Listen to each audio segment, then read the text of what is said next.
Hello friend, I am doctor P K Pal. Welcome to my channel. চলুন অন্যভাবে চিন্তা করি, জীবনটাকে পাল্টে ফেলি। তো ফ্রেন্ড, আজকে আমি যে বইটি পড়ব তার নাম বড় স্বপ্নের বড় জাদু। লিখেছেন ডেভিড জে শার্টার। তো আজকে ভিডিওটি শুরু করার আগে বলি, এই বইয়ের অন্যান্য চ্যাপ্টারগুলির লিঙ্ক এই ভিডিও ডেসক্রিপশনে দেওয়া থাকলো, সেখান থেকে আপনারা এই বইয়ের অন্যান্য চ্যাপ্টারগুলো শুনতে পারেন। তো চলুন শুরু করা যাক।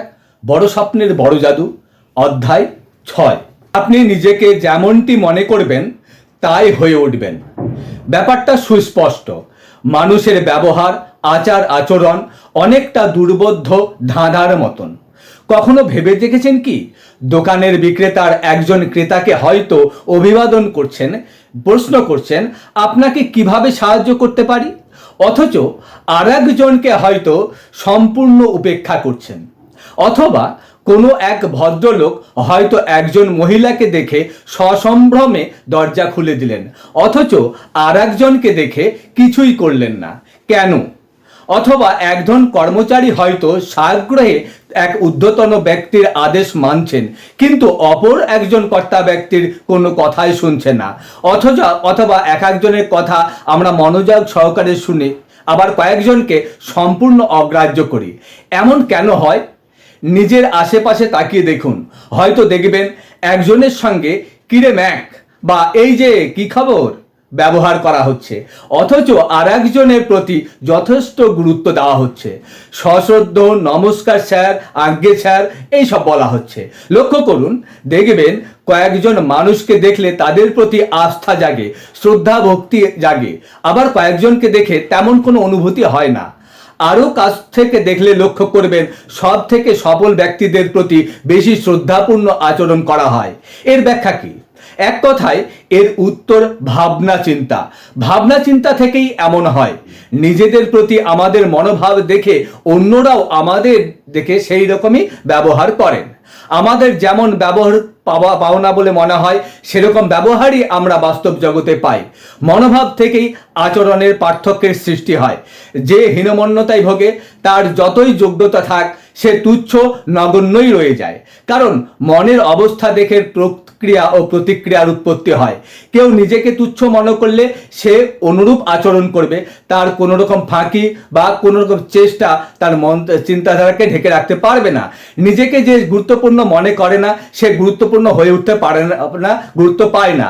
আবার এদিকে যে নিজেকে সুযোগ্য মনে করে, সে বাস্তবিকই সে যোগ্যতা সম্পন্ন হয়ে ওঠে। গুরুত্বপূর্ণ হয়ে ওঠার জন্য নিজেকে গুরুত্বপূর্ণ উপলব্ধি করতে পারবে, তাহলে বাকিরাও আপনাকে গুরুত্ব দেবে। যুক্তিটা অনেকটা এরকম, যেমন চিন্তা করবেন তেমন কাজ হবে, যেমনটি কাজ করবেন সেই মতো বাকিরা আপনার প্রতি ব্যবহার করবে। আপনার ব্যক্তিগত সাফল্যের কর্মসূচি অন্যান্য পর্বের মতোই শ্রদ্ধাভক্তি পাওয়াটাই খুবই সহজ সরল প্রক্রিয়া। অন্যের শ্রদ্ধাভাজন হয় এবং হয়ে ওঠার আগে বিশ্বাস করতে হবে যে আপনি সেই শ্রদ্ধাভক্তি পাওয়ার যোগ্য। আপনি অন্যকে যতটা সম্মান দেবেন, অন্যরা আপনাকে ততটাই সম্মান দেবে। এটা পরীক্ষা করে দেখুন, স্কিড রো মানুষগুলির প্রতি আপনার মনে সম্ভ্রম জাগে কি? মোটেই না। কেন? কারণ তারা নিজেরাই যে নিজেদের সম্মান দিতে জানে না। আত্মসম্মানের অভাব তাদের অবজ্ঞার পাত্র করে তুলেছেন। সব কাজেই আত্মসম্মান কাজের প্রতিফলন পাওয়া যায়। এবার আত্মসম্মান বাড়ানো এবং অন্যদের কাছে শ্রদ্ধা সম্ভ্রম পাওয়ার কয়েকটা উপায় নিয়ে আলোচনা করা যাক। নিজের চেহারা গুরুত্বপূর্ণ করে তুলুন। নিজেকে গুরুত্বপূর্ণ মনে করতে পারলে সুফল পাবেন। নিয়ম মনে রাখবেন, চেহারা কথা বলে। আপনার চেহারা, আপনার বহিরাবরণ যেমন আপনার বিষয়ে ভালো ধারণা তৈরি করে। বাড়ি থেকে বাইরের জগতে পদক্ষেপ ফেলার আগে নিজেকে মনের মতো করে গড়ে তুলুন। সঠিক পোশাক পরুন, অগোছালো চেহারা চলবে না। বোধহয় এটাই ছিল ছাপা হরফের বিজ্ঞাপন জগতের সব থেকে খাঁটি বিজ্ঞাপন। এই বিজ্ঞাপনটি স্পন্সার করেছিল American Institute of Men's and Boys Plan. এই স্লোগানটি আমেরিকার সবকটি বিশ্রামাগারে, শোয়ার ঘরে, ট্রামে টাঙিয়ে রাখা উচিত। একটি বিজ্ঞাপনে পুলিশ বলছে ছোট ছোট ছেলেদের পোশাক দেখে বোঝা যায় কোন ছেলেটা দুষ্টু। এভাবে মূল্যায়ন করাটা হয়তো অন্যায় হবে, তবে একটা বাস্তব কথা, আজকাল চেহারা দেখে তরুণদের বিচার করা হয়। এইভাবে কোনো একটা ছেলের চেহারা দেখে তার প্রতি ধারণা এবং তার প্রতি আচরণ বদলানো বুঝতে। আপনার ছেলেকে ভালো মতো দেখুন তো, তার শিক্ষকের দৃষ্টি দিয়ে, তার প্রতিবেশীদের দৃষ্টি দিয়ে তাকে নতুনভাবে দেখুন। তার চেহারা, তার পোশাক পরিচ্ছদে এমন কিছু আছে কি যার ফলে ভুল ধারণা হতে পারে? আপনি কি নিশ্চিতভাবে জানেন যে আপনার ছেলে সন্তান যেখানেই যাক না কেন সে নির্ভুল পোশাক পরেছে, তাকে দেখে ভালো ছেলে মনে হচ্ছে? বিশেষভাবে ছোট্ট ছেলে মেয়েদের জন্য এই বিজ্ঞাপনটি তৈরি করা হয়েছিল, তবে কথাটা প্রাপ্তবয়স্কদের ক্ষেত্রেও প্রযোজ্য। বিজ্ঞাপনটা আবার পড়ে দেখুন। আপনার ছেলেকে শব্দটির বদলে শুধু আপনাকে, তার শিক্ষকের বদলে আপনার কর্মকর্তা ও প্রতিবেশীদের বদলে সহকর্মীদের শব্দ প্রয়োগ করে আবার করুন। আপনার কর্মক্ষেত্রে ঊর্ধ্বতন আপনার সহযোগী দিয়ে নিজেকে দেখুন। পরিষ্কার পরিচ্ছন্ন চেহারা ব্যয় সাপেক্ষ ব্যাপার নয়। আক্ষরিকভাবে স্লোগানটা ভেবে দেখুন, অর্থটা অনেকটা এরকম হবে, সঠিক পোশাক পরুন, ভালো ফল পাবেন। মনে রাখবেন, আপনার নিজেকে দেখে গুরুত্বপূর্ণ মনে হলে আপনি নিজের গুরুত্বটা অনুভব করবেন। মন মেজাজ ভালো করতে, আত্মমেজাজ গড়ে চলতে পোশাক পরিচ্ছদকে অস্ত্র হিসেবে ব্যবহার করুন। আমার এক বয়সবৃদ্ধ মনস্তত্ত্ববিদ পরীক্ষা শেষে ছাত্রছাত্রীদের পরামর্শ দিতেন, এই জড়িয়ে পরীক্ষার জন্য সঠিক পোশাক পরে প্রস্তুত হতে হবে। নতুন টাই, ইস্ত্রি করা স্যুট, পালিশ করা জুতো চাই। তোমাকে চটপটা সপ্রতিভ দেখলে তুমি নিজেও বুদ্ধিমান মানুষের মতো চিন্তা করতে পারবে। প্রফেসর মনেশয় নিজে বিষয়টা খুব ভালোই বুঝতেন। আপনার বাইরের চেহারাটা মনের চেহারাকে প্রভাবিত করে, এই ব্যাপারে কোনো সন্দেহ নেই। বাইরে থেকে আপনাকে কেমন দেখাচ্ছে তা আপনার চিন্তা ভাবনা ও অনুভূতিকে প্রভাবিত করবে। শুনেছি সব ছোট ছেলেদের জীবনে নাকি একটি হ্যাট পর্ব থাকে, অর্থাৎ হ্যাটের সাহায্যে তারা তাদের প্রিয় ব্যক্তিত্বের সঙ্গে একাত্মবোধ করে। আমার ছেলের ডেভিডের এই হ্যাট পর্বের একটা অভিজ্ঞতার কথা মনে পড়ে গেল। হঠাৎ একদিন সে ঘোষণা করলো সে লোন রেঞ্জার অর্থাৎ ঘোড়সাওয়ার সৈনিক হবে। মুশকিলটা হলো তার কাছে লোন রেঞ্জার যে কোনো হ্যাট ছিল না। আমি ওকে নানাভাবে বোঝালাম, অন্য রকমের হ্যাট পরে দেখতে বললাম, ও তাতে প্রতিবাদ করলো। বাবা, লোন রেঞ্জারের হ্যাট ছাড়া আমি লোন রেঞ্জারের মতো চিন্তা করব কিভাবে? শেষে বাধ্য হয়ে তাকে হ্যাট কিনে দিয়েছিলাম। ওই হ্যাট পেয়ে সে সত্যিকারের লোন রেঞ্জারের হয়ে উঠল। প্রায় এই ঘটনাটা মনে পড়ে।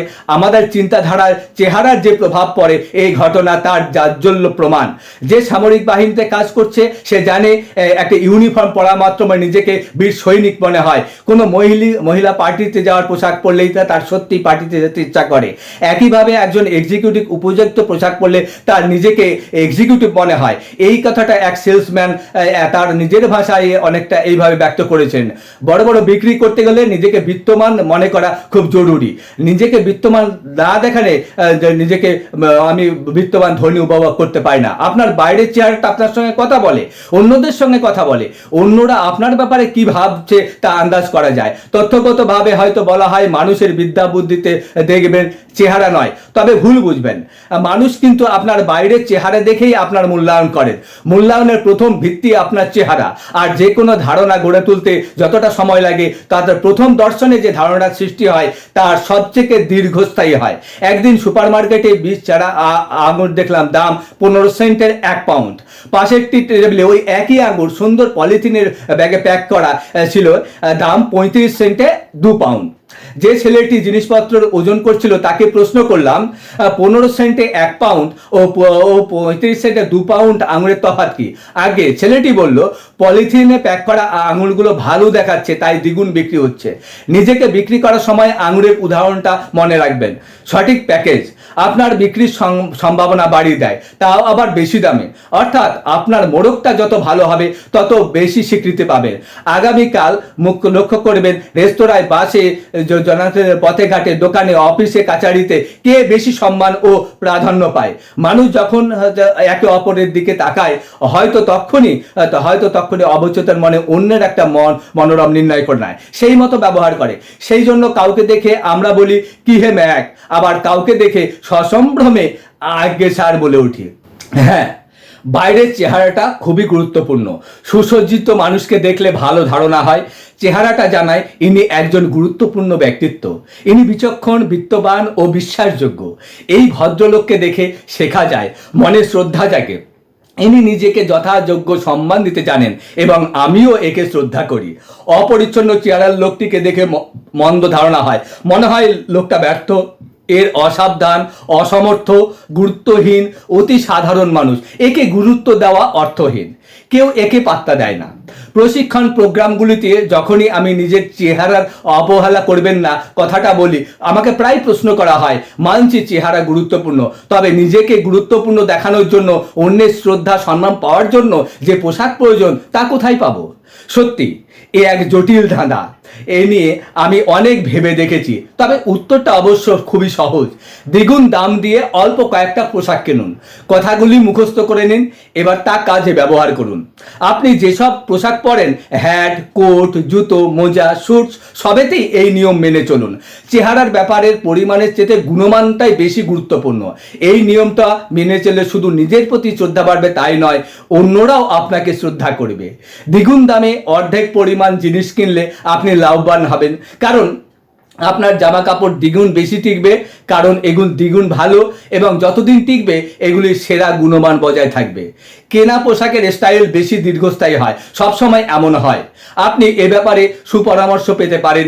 যে বিক্রেতা $100 শু বিক্রি করছে তার তুলনায় যে বিক্রেতা $200 শু বিক্রি করছে, সে আপনার উপযুক্ত পোশাক বাছাইয়ের ব্যাপারে বেশি আগ্রহী হবেন। মনে রাখবেন, আপনার চেহারা শুধু আপনার সঙ্গে নয়, বাকিদের সঙ্গেও কথা বলে। এমন পোশাক পরুন যা দেখে মনে হয় এই ভদ্রলোকের আত্মসম্মান বোধ আছে, ইনি গুরুত্বপূর্ণ ব্যক্তি। এর প্রতি সঠিক আচরণ করতে হবে। শুধু অন্যের প্রতি নয়, নিজের প্রতিও সুবিচার করুন। সুন্দর চেহারার অধিকারী হয়ে উঠুন। নিজেকে যেমন মনে করবেন আপনি তেমন হয়ে উঠবেন। যদি নিজের চেহারা দেখে আপনার নিজেকে তুচ্ছ মনে হয়, তাহলে হয়তো আপনি সত্যি তুচ্ছ নগণ্য। নিজেকে ছোট মনে হলে আপনি হয়তো সত্যি ছোট। নিজেকে সুদর্শন করে তুলুন, আপনার নিজেকে সত্যি সপ্রতিভ মনে হবে, তেমনই আচরণ করবেন। নিজের কাজটাকে গুরুত্বপূর্ণ মনে করুন। 3টি রাজমিস্ত্রি গল্প প্রায় শোনানো হয়, খুবই ভালো গল্প, তাই আর একবার মনে করা যাক। যখনই এদের প্রশ্ন করা হয় যে কি করছো, উত্তরে প্রথম রাজমিস্ত্রি বলেছিল ইট গাচ্ছি। দ্বিতীয় জন বলেছিল ঘন্টায় $9.30 রোজগার করছি। তৃতীয় জন বলেছিল আমি বিশ্বের সবচেয়ে সেরা গির্জার গোড়াপত্তন করছি। ওই রাজমিস্ত্রিগুলির পরবর্তী জীবনে কি হয়েছিল তা সে কথা গল্পে জানানো হয়নি। আপনাদের কি মনে হয়? খুব সম্ভব প্রথম দুজন রাজমিস্ত্রি সারা জীবন রাজমিস্ত্রি ছিল। তাদের দূরদর্শিতা ছিল না, তারা নিজেদের কাজকে যথেষ্ট শ্রদ্ধা করত না। তাদের মধ্যে এমন কিছুই ছিল না যা তাদের জীবন সফল করে তুলতে পারবে।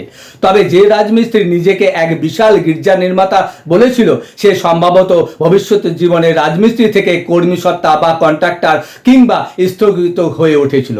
সে অগ্রসর হতে পেরেছিল কেননা তার চিন্তাভাবনা তাকে সফল করে তুলেছিল। দ্বিতীয় রাজমিস্ত্রির চিন্তাভাবনা তার কর্মক্ষেত্রে আত্মবিকাশের উপাস খুঁজে দিচ্ছিল। কাজের প্রতি মনোভাব দেখে ব্যক্তির ব্যক্তিত্ব ও বৃহত্তর দায়িত্ব গ্রহণ করার ক্ষমতা সম্বন্ধে সুস্পষ্ট ধারণা পাওয়া যায়। আমার এক বন্ধু, ইনি এক কর্মী নির্বাচন সংগঠনের পরিচালক, সম্প্রতি জানালেন, যে কোনো আবর্তকে আমার মক্কেলের কাছে পাঠানোর আগে আমরা যাচাই করে দেখি বর্তমান চাকরির ব্যাপারে ওই আবেদকের কেমন মনোভাব রয়েছে। যদি আবেদক জানান যদিও তার বর্তমান চাকরির কোনো একটি বিষয় তার মনোপত নয়, তবে তার কাজটি গুরুত্বপূর্ণ, তাহলে তার ব্যাপারে আমার ভালো ধারণা হয়। কেন? কারণ তা খুব সহজ। যদি আবেদক মনে করেন যে তার বর্তমান কাজটি গুরুত্বপূর্ণ, সম্ভবত সে পরবর্তী কাজটাও সুষ্ঠুভাবে করতে চাইবে। আমরা মানুষের কাজের প্রতি শ্রদ্ধা ও কৃতিত্ব পাওয়ার মধ্যে দিয়ে গভীর সম্পর্ক লক্ষ্য করেছি। আপনার চেহারার মতোই কাজের প্রতি আপনার মনোভাব দেখে আপনার উদ্ধস্ত ব্যক্তির সহযোগী ও নিম্নপদস্থ যারা আপনার সংস্পর্শে আসবে, তাদের সকলেই আপনার ব্যাপারে সুস্পষ্ট ধারণা তৈরি হবে। কয়েক মাস আগে আমার এক বন্ধুর সঙ্গে বেশ কয়েক ঘন্টা কাটালাম। ইনি একজন যন্ত্র উৎপাদন কোম্পানির পার্সোনাল ডিরেক্টর। আমরা মানুষ গড়ে তোলার ব্যাপারে আলোচনা করছিলাম। ইনি নিজের কর্মের নিরীক্ষণ ব্যবস্থার সম্পর্কে জানালেন। ওই ব্যবস্থা থেকে নিজে কি শিখেছেন তা বুঝিয়ে বললেন। উৎপাদন ক্ষেত্র ছাড়া অন্যান্য বিভাগে আমাদের প্রায় 800 জন কর্মী আছে। ইনি বলতে শুরু করলেন, আমাদের কর্মী নিয়ে নিরীক্ষণ ব্যবস্থায় প্রতি 6 মাসে আমি ও আমার সহায়ক একজন কর্মী ইন্টারভিউ নিই। উদ্দেশ্যটা খুব সহজ সহজ সরল। আমরা জানতে চাই কিভাবে আমরা তাদের কাজে সাহায্য করতে পারি। আমাদের মনে হয় এটা একটা ভালো অনুশীলন, কারণ আমাদের সঙ্গে যারা কাজ করছেন তারা সবাই গুরুত্বপূর্ণ। তা না হলে আমরা তাদের মাসে মাসে বেতন দিতাম কেন? একটা ব্যাপারে আমরা সতর্ক থাকি, কর্মীকে কখনোই সরাসরি কোনো প্রশ্ন করা হয় না এবং আমরা তাদের ইচ্ছামতো বিষয় নিয়ে কথা বলার সুযোগ দিই। আমরা তাদের অকৃত্রিম মতামত জানতে চাই প্রতিটি ইন্টারভিউয়ে। এরপর আমরা কর্মীদের কাজের বিশেষ ব্যাপারের প্রতি তাদের দৃষ্টিভঙ্গি ও মনোভাব মূল্যায়ন করে একটা ফর্ম পূরণ করি। এবার একটা জিনিস শিখলাম, ইনি বললেন কর্মীদের কাজের প্রতি মনোভাব অনুযায়ী তাদের দুটি দলে বিভক্ত করা যায়, দল ক ও দল খ। দল ক এর কর্মীরা বেশিরভাগ নিরাপত্তার কথা বলেন। এরা কোম্পানির অবসর গ্রহণ পরিকল্পনা, অসুস্থতা, ছুটির পলিসি, অতিরিক্ত ছুটি, বিমার কর্মসূচিতে উন্নয়নের জন্য আমরা কি করছি এবং গত বছরের মতো এবছর মার্চ মাসেও বেশি কাজ করতে হবে কিনা সেই বিষয়ে প্রশ্ন করেন। এছাড়াও এরা নিজেদের কাজের অসন্তোষজনক বিষয়ে কর্মীদের যেসব ব্যাপারগুলি তাদের অপছন্দ তাদের সে বিষয়ে অনেক কথা বলেন। এই দল ক্ষয়ের কর্মীরা উৎপাদন ছাড়া অন্যান্য 80% এই দল নিজেদের কাজকে এক অপরিহার্য ঝঞ্ঝাট মনে করেন। কোনো কর্মচারী কিন্তু নিজের কাজকে অন্যভাবে দেখে। ভবিষ্যৎ সম্পর্কে আগ্রহী, সে দ্রুত প্রগতির উপায় জানতে চায়। সে আমাদের কাছ থেকে কাজ করার সুযোগ ছাড়া আর কিছুই আশা করে না। দল কয়ের মানুষগুলি বৃহত্তর যে উদ্দেশ্যগুলো বলেন, ব্যবসার উন্নতির নানা পরামর্শ দেয়। এই ইন্টারভিউগুলিতে তারা গঠনমূলক মনে করে, অথচ দল ক্ষয়ের কর্মীরা এই কর্মী নিরীক্ষণের ব্যাপারে শেখ মগজ ধোলাই মনে করে, এর থেকে রেহাই পেতে চায়। আমি এখন কর্মীর মনোভাব যাচাই করা ও তার মনোভাবের সঙ্গে কাজের সাফল্য সম্পর্কের বিষয়টা স্পষ্টভাবে বুঝতে পারি। কর্মী সরাসরি তত্ত্বাবধায়ক, পদোন্নতি, বেতন বৃদ্ধি ও বিশেষ সুবিধা সব রকম সুপারিশ আমার কাছে পেশ করে। প্রায় সব সময় দেখেছি দল ক্ষয়ের কর্মচারীদের পদোন্নতির সুপারিশ করা হয়েছে, আর অবধারিতভাবে দেখা গিয়েছে যে দল খ সব থেকে বেশি সমস্যার সৃষ্টি করে। আমার কাজে সব থেকে বড় চ্যালেঞ্জ ছিল, ইনি বললেন, যে দল ক্ষয়ের কর্মচারীদের দল কয়ে নিয়ে আসা। তবে কাজটা তেমন সহজ নয়, কারণ যতক্ষণ না কর্মী নিজের কাজে গুরুত্ব বুঝে উন্নতি করতে চাইবে ততক্ষণ তাকে সাহায্য করা অসম্ভব। নিজেকে আপনি যা মনে করবেন আপনার চিন্তা শক্তি আপনাকে সেই পথে নিয়ে যাবে, আপনি তাই হয়ে উঠবেন। একটি সুস্পষ্ট প্রমাণ আছে। নিজেকে যদি দুর্বল মনে করেন, অক্ষম মনে করেন, যদি মনে করেন আপনি ব্যর্থ হবেন, নিজেকে দ্বিতীয় শ্রেণীর মনে করেন, তাহলে আপনি অতি সাধারণ হয়ে উঠবেন। তাই বিশ্বাস করুন যে আপনি গুরুত্বপূর্ণ। আমার মধ্যে সফল হওয়ার সব গুণ আছে। আমার কাজ গুরুত্বপূর্ণ। আমি প্রথম শ্রেণীর সেরা কর্মচারী। এভাবে চিন্তা করলে নিশ্চয়ই সফল হবেন। জীবনের কাঙ্ক্ষিত লক্ষ্যে পৌঁছানোর একমাত্র পথ হলো নিজের ব্যাপারে আশাবাদী হয়ে ওঠা। আপনার কাজকর্মের ভিত্তিতে বাকিরা আপনার কর্মক্ষমতার মূল্যায়ন করবে, আর আপনার কাজকর্মকে নিয়ন্ত্রণ করে আপনার ভাবনা চিন্তা। আপনি নিজেকে যেমনটি মনে করবেন তাই হয়ে উঠবেন। কয়েক মুহূর্তের জন্য নিজেকে তত্ত্বাবধায়কের ভূমিকায় কল্পনা করুন। নিজেকে প্রশ্ন করুন, আপনি কি ধরনের মানুষের বেতন বৃদ্ধি বা পদোন্নতি চান? যে সেক্রেটারি অথবা সচিন্তক এক্সিকিউটিভের অনুপস্থিত ম্যাগাজিনের পাতায় নিমগ্ন থাকে, অথবা যে সেক্রেটারি এক্সিকিউটিভের কাজের সুবিধার জন্য ছোটোখাটো কাজগুলো এগিয়ে রাখেন। দ্বিতীয়, যে কর্মচারী বলে এদের যদি আমার কাজকর্ম পছন্দ না হয় আমি অন্য চাকরি জোগাড় করে নেব, অথবা যে কর্মচারী সমালোচনার সঙ্গে গঠনমূলক পরিবর্তন আনে, কাজে আরও উন্নতির চেষ্টা করে। তৃতীয়, যে সেলসম্যান গ্রাহককে বলে আমি শুধু আদেশ মানে চলি, আপনার কিছু চাই কিনা সেসব খোঁজ খবর নিতে আমাকে পাঠানো হয়েছে। অথবা যে সেলসম্যান প্রশ্ন করে, মিস্টার ব্রাউন আপনার জন্য কি করতে পারি? চতুর্থ, যে ফরম্যান কর্মচারীকে বলে এই কাজটা আমার মোটেই পছন্দ নয়, আমার ওপরওয়ালারা শুধু বসে বসে হুকুম চালায়, আমি তো ওদের ব্যাপার বুঝে উঠতে পারি না। অথবা যে সুপারভাইজার বলে সব কাজেরই ভালো মন্দ আছে, তবে একটা কথা মনে রাখবেন, ওপরওয়ালারা আমাদের শুভাকাঙ্ক্ষী। আশ্চর্য নয়, অনেকেই সারাটা জীবন একই স্তরে রয়ে যায়, তাদের চিন্তাধারা তাদের অগ্রসর হতে দেয় না। একবার বিজ্ঞাপন জগতের এক এক্সিকিউটিভ আমাকে বলেছিলেন কিভাবে তাদের সংস্থার নতুন মনোবিজ্ঞ ছেলেদের ধারাবর্জিত প্রশিক্ষণ দেন। কোম্পানির পলিসি হিসাবে তিনি বলেন, আমরা মনে করি অল্প বয়সী ছেলেদের অর্থাৎ সদ্য স্নাতকদের সবচেয়ে সেরা প্রারম্ভিক প্রশিক্ষণ দেওয়া, তাদের ডাকে কাগজপত্র বিলি করার কাজে লাগানো। এর কারণ এই নয় যে 4 বছর কলেজে পড়াশোনা করা ছেলেমেয়েদের আমরা ডাকের কাজে লাগাতে চাই। আমাদের আসল উদ্দেশ্য হলো এভাবে ঘুরে ঘুরে কাজ করে আমাদের ছেলেরা এজেন্সির বিভিন্ন কাজকর্মের ব্যাপারে জানার ও শেখার সুযোগ পায়। ভালো মতো পরিচয় হওয়ার পরে আমরা তাদেরকে নতুন কাজের দায়িত্ব দিই। কখনো এমনও হয় যে একটি তরুণকে ডাকবিলির কাজ শেখানোর মূল উদ্দেশ্যটা বুঝিয়ে দেওয়া সত্ত্বেও সে ওই ডাকবিলির কাজটা তুচ্ছ ও তার বিদ্যা বুদ্ধির অনুপযুক্ত বলে মনে করে। তেমন হলে আমরা বুঝতে পারি যে ভুল ছেলেদের কাজে নেওয়া হয়েছে। কারণ সে যদি ডাকবিলির কাজটার গুরুত্ব না বোঝে, ভবিষ্যতে দায়িত্ব নেওয়ার জন্য ওই দায়িত্ব ডাক বিভাগের কাজ থেকে প্রারম্ভিক না মনে করে, তাহলে আমাদের এজেন্সিতে তার কোনো ভবিষ্যৎ নেই। মনে রাখবেন, ওই বিশেষ কারণে ওই কর্মী কি কাজ করবেন প্রশ্নের উত্তর খোঁজার আগে এক্সিকিউটিভটা ওই কর্মী তার বর্তমান দায়িত্বটা কেমনভাবে পূরণ করছে তার উত্তর খোঁজে। সহজ সরল কয়েকটা যুক্তি পেশ করছি, এটা অন্তত 5 বার করুন। যে নিজের কাজের গুরুত্ব উপলব্ধি করে সে নিজের কাজটা আরো সুন্দরভাবে করার অনুপ্রেরণা পায় তার মনের কাছ থেকে। আর সেরা কাজ, সুন্দর কাজ মানে আরো পদোন্নতি, আরো অর্থাগ্রহণ, আরো সম্মান, আরো আনন্দ। আমরা সবাই হয়তো লক্ষ্য করেছি শিশুরা খুব দ্রুত তার মা বাবার আচরণ, দৃষ্টিভঙ্গি, অভ্যাস, ভয়ভীতি ও পছন্দ অপছন্দ অনুকরণ করে।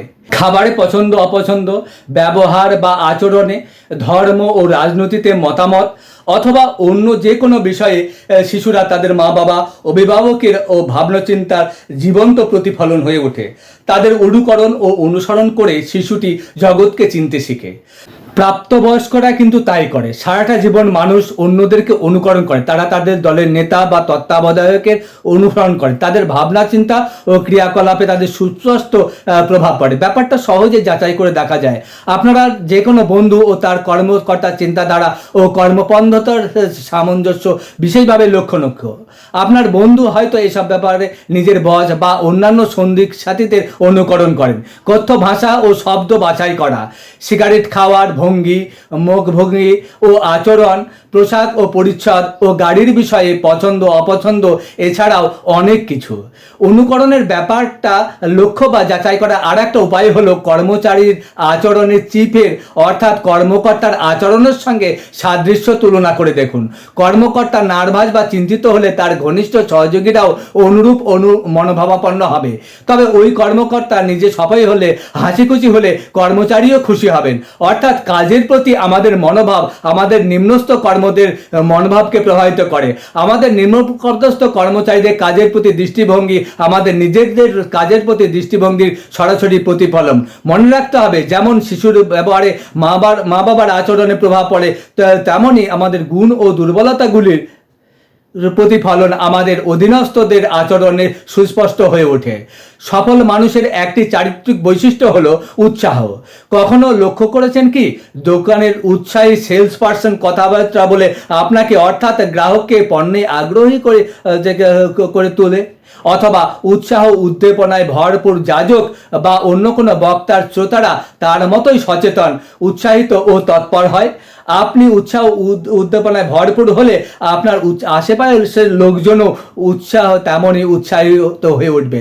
কিন্তু এইভাবে এই উৎসাহ উদ্দীপনা জাগিয়ে তোলা যায়? বুনিয়াদি ব্যাপারটা খুবই সহজ। চিন্তা ভাবনায় উৎসাহ উদ্দীপনা আনতে হবে। নিজেকে আশাবাদী, প্রগতিশীল করে তুলুন। মনে করুন আপনি খুব যেমন ঠিক তেমন হয়ে উঠবেন।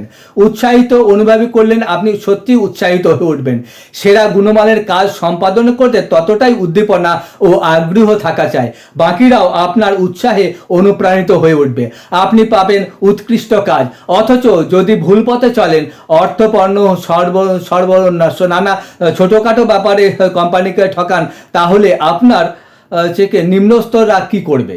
প্রতিদিন দেরি করে কাজে আসা, তাড়াতাড়ি ছুটি নিয়ে চলে যাওয়ার অভ্যাস দেখে দলের অন্যান্যরাও কি শিখবে? আমাদের কাজের প্রতি নিষ্ঠা দেখলে আমাদের নিম্নপদস্থরা কাজের প্রতি নিষ্ঠাবান হবেন। এর একটা বিশাল লাভ আছে। নিম্নপদস্থের কাছ থেকে আমরা যে পণ্যবান ও গুণমানের কাজ সংগ্রহ করতে পারবো তা দেখে আমাদের ঊর্ধ্বস্থরা আমাদের মূল্যায়ন করে। এভাবে ভেবে দেখুন, আপনি কাকে বিভাগীয় সেলস ম্যানেজার মনোনীত করবেন। যে ব্রাঞ্চ ম্যানেজার সেলসম্যানরা খুব খুব ভালো কাজ করছে, অথবা যে ব্রাঞ্চ সেলসম্যানের কর্মীরা সাধারণ কাজ করছে, অথবা আপনি কাকে প্রোডাকশন ম্যানেজার মনোনীত করবেন, যে সুপারভাইজারের বিভাগে কাজের লক্ষ্য পূরণ করতে পারে, নাকি যে বিভাগ কাজে পিছিয়ে পড়ে। অন্য ওদের আপনার জন্য আরও বেশি পরিশ্রম করানোর দুটি উপায়। প্রথম, কাজের প্রতি সুষ্ঠু আশাজনক মনোভাব রাখবেন, এতে আপনার নিম্নস্তরা অনুরূপ মনোভাবাপন্ন হয়ে উঠবে। দ্বিতীয়, প্রতিদিন কাজ করার সময় নিজেকে প্রশ্ন করুন, আমি কি অনুকরণযোগ্য? আমার অধীনস্থরা আমার কর্মপন্থা অনুসরণ করলে কি আমি খুশি হব? দিনে বেশ কয়েকবার নিজের উৎসাহ বর্ধন করুন। বেশ কয়েক মাস আগে এক গাড়ির সেলসম্যান আমাকে তার নতুন পদ্ধতির ব্যাপারে জানিয়েছিল। সে এক অভিনব পদ্ধতি, পড়ে দেখুন। দিনে 2 ঘন্টা, সেলসম্যান ভদ্রলোক বললেন, অর্থাৎ আমার চাকরির 1/5 সময় কাটে সম্ভাব্য গ্রাহকদের কাছে পণ্য প্রদর্শনের জন্য, অ্যাপয়েন্টমেন্ট অর্থাৎ সময় চেয়ে নিতে। 3 বছর আগে আমি যখন প্রথম গাড়ি বিক্রি শুরু করি, এটাই ছিল আমার সবচেয়ে বড় সমস্যা। একটু ভয় পেয়েছিলাম, দ্বিধা সংকোচ ছিল। জানতাম ফোনেও আমার অন্য প্রান্তের গ্রাহক সহজেই আমার মুখের উত্তর চায় না বলে আমার ফোন নামিয়ে রাখতো। সেই সময় প্রথম সোমবার আমাদের সেলস ম্যানেজার আমার মিটিং ডাকতো, তাতে আমি প্রেরণা পেতাম, ভালো লাগতো আমার। শুধু তাই নয়, অন্যান্য দিনগুলির তুলনায় যেন সোমবারে আরও বেশি ডেমনস্ট্রেশনের আয়োজন করতে পারতাম। সমস্যাটা ছিল অন্য। সোমবারের এই প্রেরণার জোয়ার মঙ্গলবার ও তারপর বাকি দিনগুলো পৌঁছাতে পড়িয়ে যেত। তখন একটা আইডিয়া পেলাম, যদি সেলস ম্যানেজার আমাকে অনুপ্রেরণা দিতে পারে, আমি নিজে কেন নিজেকে প্রেরণা দিতে পারবো না? ওই জরুরি ফোনগুলো করার আগেই আমি নিজেই নিজেকে উৎসাহ বর্ধন করি না কেন? ভাবলাম চেষ্টা করে দেখা যাক। কাউকে কিছু না বলে যেখানে গাড়িগুলো রাখা ছিল সেখানে গিয়ে একটা খালি গাড়ি খুঁজে বের করলাম। বেশ কয়েক মিনিট নিজের সঙ্গেই কথা বললাম। নিজেকে বললাম, আমি গাড়ি বিক্রিতে সুদক্ষ, আমি সবার সেরা হয়ে উঠব, আমি ভালো বিক্রি করি, গ্রাহকের তাতে লাভ হয়, আমি যাদের ফোন করব তাদের গাড়ি দরকার, আমি তাদের গাড়ি বিক্রি করব। প্রথম দিন থেকেই নিজের সঙ্গে এই প্রেরণাদায়ক কথাবার্তায় সুফল চোখে পড়ল। এত ভালো লেগেছিল, ফোন করতে গিয়ে মন থেকে সব দ্বিধা সংকোচ ঝেড়ে ফেলেছিলাম। আমি ফোন করার জন্য উদ্গ্রীব হয়ে উঠেছিলাম। এখন আর সেদিনকের মতো খালি গাড়িতে বসে নিজেকে অনুপ্রাণিত দিতে হয় না। তবে সেই পদ্ধতিটা আমি আজও ব্যবহার করি। ফোন করার আগে আমি যে কখনো নিজেকে মনে করিয়ে দিই, আমি দারুণ সেলসম্যান, আমি সফল হবই। আর সত্যিই তাই হয়। ভালো বুদ্ধি, তাই না? শীর্ষে পৌঁছানোর জন্য শীর্ষে পৌঁছানোর উপলব্ধিটা অনুভূতি করতে হবে। নিজে উৎসাহ বর্ধন করুন, দেখবেন নিজেই যে কত বেশি শক্তিশালী মনে হবে। সম্প্রতি একটি প্রশিক্ষণ ছাত্র পরিচালনা করছিলাম। প্রত্যেকটি পথ প্রদর্শক হয়ে ওঠার বিষয়টা থেকে নিয়ে 10 মিনিট আলোচনা করতে বলা হয়। প্রত্যেককে বলা হয়, একজন শিক্ষানবিশ এমন বিশ্রী প্রেজেন্টেশন দিল, ওর হাত পা রীতিমতো কাঁপছিল। নিজের বক্তব্যের বিষয়বস্তু ভুলে বসেছিল। 5-6 মিনিট আমতা করে শেষে হতাশ হয়ে বসেই পড়ল। সত্রের শেষে ওকে দেখে শুধু একটা কথাই বলেছিলাম, ওকে পরের সত্রে 15 মিনিট আগে আসতে বললাম। ও প্রতিশ্রুতি রেখেছিল, পরের সত্রে 15 মিনিট আগে এসেছিল। আমরা দুজনে বসে আগের দিনের বিশ্রী ব্যাপারটা নিয়ে আলোচনা করলাম। ওকে মনে করতে বললাম, গত সত্রে আলোচনায় নিজের বক্তব্য পেশ করার মাত্র 5 মিনিট আগে ও কি ভাবছিল। আমি বোধহয় ভাবছিলাম যে খুব ভয় করছে। জানতাম একটা গোলমাল হয়ে যাবে। আমি জানতাম ঠিকমতো কথা বলতে পারবো না। বারবার মনে হচ্ছিল নেতৃত্বের বিষয়ে আলোচনা করার আমি কে? আমার বক্তব্যের বিষয়বস্তু সম্পর্কে চিন্তা করার চেষ্টা করতাম, কিন্তু বারবার মনে হচ্ছিল আমি পারবো না। ওই তো আমি বললাম, ওটাই তো তোমার সমস্যার সমাধান। নিজের বক্তব্য উপস্থাপন করার আগের মুহূর্তপূর্ণ নিজের মনোবল ভেঙে দিচ্ছিলে, নিজেকে বোঝাচ্ছিলে যে ব্যর্থই হবে। এর আশ্চর্য কি যে তুমি অসফল হয়েছ? সাহস ও মনোবল বাড়ানোর বদলে তুমি ভয়কে প্রস্তাব দিচ্ছিল। এবার শোনো, আমি বললাম 4 মিনিটের মধ্যে আজকে আমাদের সভা শুরু হবে। আমি চাই আগামী কয়েক মিনিট তুমি নিজের উৎসাহ উদ্দীপনা বাড়াও। ফলে পাশের ঘরটায় গিয়ে নিজেকে বলো, আমি ভালো বক্তৃতা দেব। জরুরি বিষয়গুলো সম্পর্কে শ্রোতাদের আমার কিছু বলার আছে। সম্পূর্ণ নিষ্ঠ সহকারে বারবার জোর দিয়ে কথাগুলো বলো। তারপর কনফারেন্সের রুমে এসে নিজের বক্তব্য পেশ করো। আপনি যদি সেদিন সেখানে উপস্থিত থাকতেন তাহলে হয়তো সেই কথাগুলোর প্রভাব উপলব্ধি করতে পারবেন। ওই সত্য আত্মপ্রণোদিত কথার ফলে সেদিন সে এক অপূর্ব বক্তৃতা দিয়েছিল। উপদেশ: নিজেকে উন্নত করা যায় এমন আত্ম উপসংসার অনুসরণ করুন।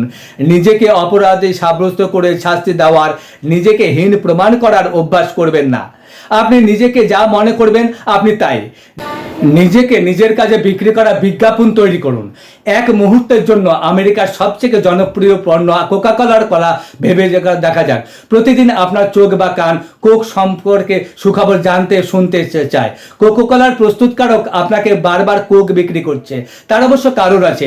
যদি তারা এই পুনর্বিক্রি বন্ধ করে যায়, আপনি হয়তো কোকের প্রতি উদাসীন হয়ে যাবেন, তাতে বিক্রি হ্রাস পাবে। তবে কোকাকোলা কোম্পানি তা হতে দেবে না, তারা বারবার আপনাকে কোক বিক্রি করবে। প্রতিদিন আপনি, আমি, আমরা এরকম অনেক লোকের সংস্পর্শে আছি যারা অর্ধজীবিত, যারা নিজেদের জন্য নিজেদের বিক্রি করতে পারেনি। এরা নিজেদের সব থেকে গুরুত্বপূর্ণ পণ্য, নিজের অস্তিত্বকে শ্রদ্ধা করে না। এরা উদাসীন, এরা তুচ্ছ অনুভব করে। যেহেতু এরা নিজেদের নগণ্য মনে করে, তাই বাস্তবেও এরা তুচ্ছ নগণ্য হয়ে যায়। এই অর্ধবিত্ত মানুষগুলি নিজেদের কাজে নিজেকে বিক্রি ও পুনর্বিক্রি করতে শিখতে হবে।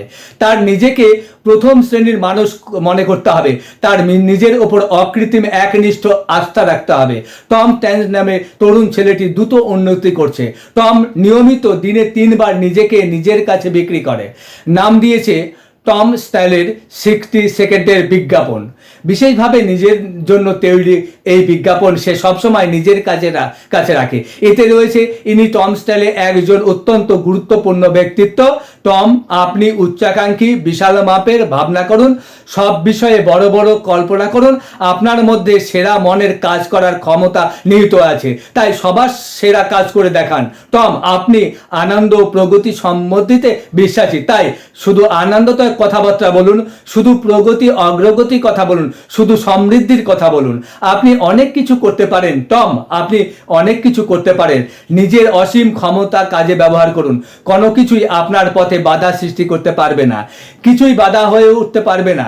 টম, আপনি উৎসাহী, আপনার কাজে সেই উদ্দীপনা প্রকাশ করুন। আপনি সুদর্শন টম, আকর্ষণীয় ব্যক্তিত্ব, আপনি সুখী, এই রকমই থাকবেন। টম স্টাইলের গতকাল আপনি ছিলেন দারুণ, আজ আরও সেরা হয়ে উঠবেন। সবার সেরা হয়ে উঠুন টম, জেগে উঠুন, এগিয়ে যান। টমার মতে তার আরও সফল ও কর্মপটু হয়ে ওঠার কৃতিত্ব তার বিজ্ঞাপনকে দিতে হয়। নিজেকে নিজের কাছে বিক্রি করা শুরু করার আগে টম বলে, আমি নিজেকে সবাইকে তুচ্ছহীন মনে করতাম, এখন বুঝেছি যে তার গুণগুলো আমার মধ্যে রয়েছে, তাই তো আমি জিতছি, আমি সবসময় জিতব। নিজেকে নিজের কাছে বিক্রি করার বিজ্ঞাপন তৈরি করার পদ্ধতি হলো, প্রথমে আপনার বিশেষ গুণগুলি খুঁজে বের করুন। কোন গুণগুলি আমাকে সবার সেরা করে তুলতে পারে। নিজের বর্ণনা করতে সংকোচ করবেন না।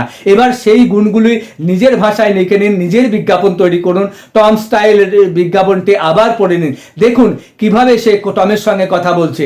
নিজের সঙ্গে কথা বলুন, সরাসরি কথা বলুন। নিজের বিজ্ঞাপন শোনানোর সময় শুধু নিজের কথা নিজেকে বলুন, অন্য কারো কথা চিন্তা করবেন না। তৃতীয়ত, দিনে অন্তত একবার একাকী হয়ে ওই বিজ্ঞাপন নিজেকে জোরে জোরে পড়ে শোনান।